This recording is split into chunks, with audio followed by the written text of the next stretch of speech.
जीवनाचं सगळ्यात शेवटचं सत्य हे मृत्यूलोक आहे. हा कोणाला सुटणार नाही आहे, ना राजाला ना रंकला सुटणार आहे. आपल्याला जायचंच आहे, पण असा दादा होणे नाही.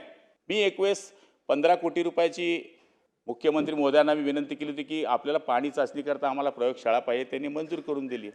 योगायोगाने ती पुण्यात होणार होती. मी टाईम घ्यायला गेलो तर दादा मला पुण्यामध्ये असं असं मंजूर झालं तर तुम्ही पुण्याला येतं तर आम्हाला पालकमंत्री तर तारीख द्या. देतो.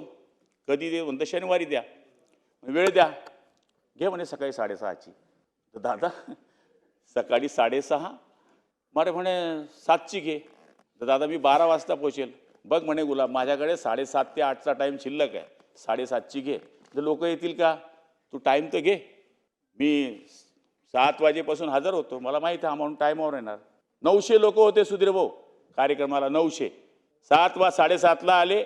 सांगितलं तुझा प्रधान सचिव सत्कार करेल, तुझा राज्यमंत्रीचा सत्कार होईल, तुझा होईल, माझा होईल. तू 5 मिनटं बोल, तुझा प्रधान सचिव 5 मिनटं बोलेल, मी 10 मिनटं बोलेल, मी गाडीत बसेल, मी जाईल. जाताना पोटाला असा थपका मारला. म्हणला याला म्हणता अजित पवार. वेळेवर आलो, वेळेवर चाललो. मला नाही वाटत की असे लोक आहेत की जे वेळेवर येत होतात. आम्हाला देवाभाऊंची अडचण नसते, शिंदे साहेबांची तर बिलकुल नसते. आमचा कार्यक्रम थोडा लेट बी झाला तर आम्हाला वाटते काय अडचण नाही, आमचे शिंदे साहेब येणार. देवाभाऊंची अर्धा तास जास्तीत जास्त लिमिट असती. दादांचं तसं नव्हतं, वेळेवर.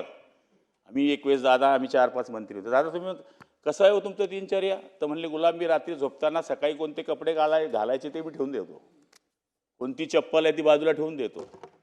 जेवण केलं, मी झोपलो, सकाळी 5:30ला उठलो, 6 वाजता आपलं दरबार सुरू होते म्हणले.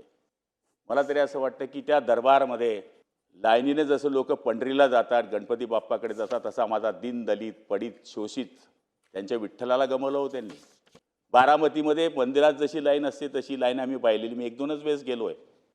पण मला तरी असं वाटतं की शरद पवार साहेबांकडनं जे गुण त्यांनी घेतले, वेळेवर चालणे, लोकांची कामं करणे, छोट्या छोट्या माणसाला ओळखणे. आजही पवारसाहेब ज्यावेळेस आले होते, मुक्ताईनगरमधला एक त्यांचा कार्यकर्ता नावानिशी खाली बसलेला, त्याला उठून वरती स्टेजवर बोलवलं. पवारसाहेबांचे बरेच गुण, असं म्हणतात की बापाचा गुण मुलात येत नाही, पण तो दादांमध्ये 100% होता. अचानक जाणं हेच भयानक आपल्या महाराष्ट्राचं मोठं नुकसान आहे. असं म्हणतात की लाख मरो पण लाखोचा पोशिंदा ना मरो. आज आपल्या राजकारणातला दीनदलित गरीब लोकांचा पोशिंदा काम करणारा नेता आपल्यातून गेलेला आहे.